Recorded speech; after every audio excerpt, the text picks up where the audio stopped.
जानते हैं शीघ्रातिशीघ्र मोक्ष की प्राप्ति कैसे करें। क्या करें जिससे मोक्ष नज़दीक आता चला जाए। क्या उस मूल बात को ध्यान में रखें जिससे मोक्ष नज़रों से ओझल न हो जाए। संसारी माया के आगोश में मोक्ष कभी कभी विस्मृत हो जाता है।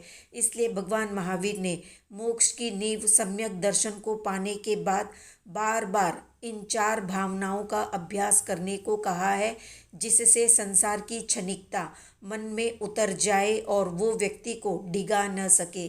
तो जानते हैं 12 भावनाओं में से उन 4 भावनाओं को जो धर्म ध्यान के अंतर्गत आती है और मन भावों को अनासक्त बना देती है पुनः पुनः उनका अभ्यास करने पर।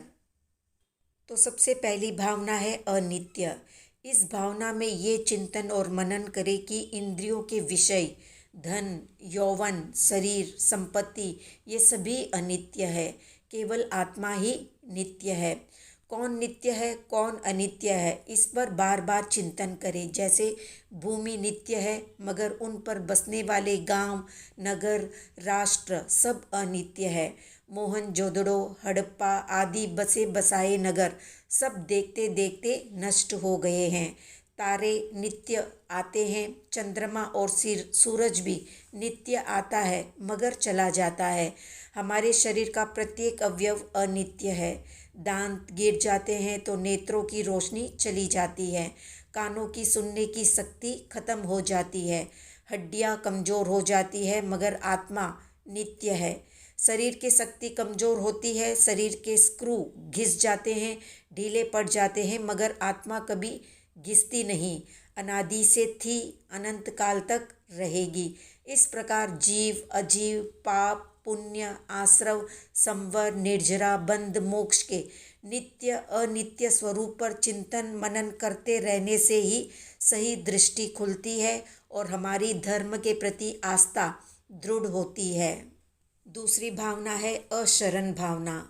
इस भावना में हम ये चिंतन और मनन करते हैं कि धन, वैभव, परिवार, सगे संबंधी, पद, प्रतिष्ठा हमें कभी भी शरण नहीं दे सकती। मृत्यु और बीमारी से कोई नहीं बच सकता। हमारे रास्ते में आने वाले दुखों को कोई भी दूर नहीं कर सकता।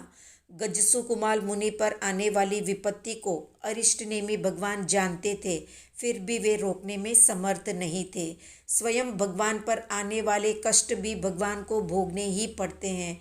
इस तरह से अशरण भावना का बार बार चिंतन और मनन करें। तीसरी भावना है शरण भावना। इस भावना में ये चिंतन मनन करें कि 4 गति रूप इस संसार में दुख ही दुख है, यानी दुखों से भरा हुआ है। इस संसार में सभी प्राणी दुखी है, कहीं पर भी सुख नहीं है। देवों के सुख की अंतिम परिणति दुख ही है।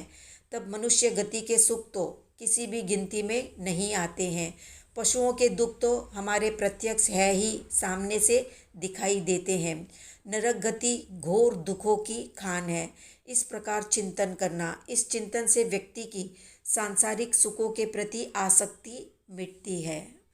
चौथी भावना है एकत्व भावना।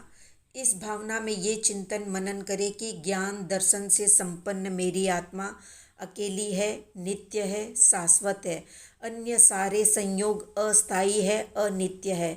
मैं अकेला ही आया हूँ और अकेला ही जाऊँगा। जगत के सारे संबंध केवल स्वार्थ के हैं।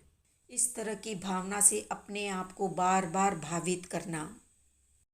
जब ऐसे विचार या भावना दृढ़ हो जाती है तो संसार का कोई भी आकर्षण व्यक्ति को विचलित नहीं कर सकता और वो मोक्ष से नज़दीक चला जाता है।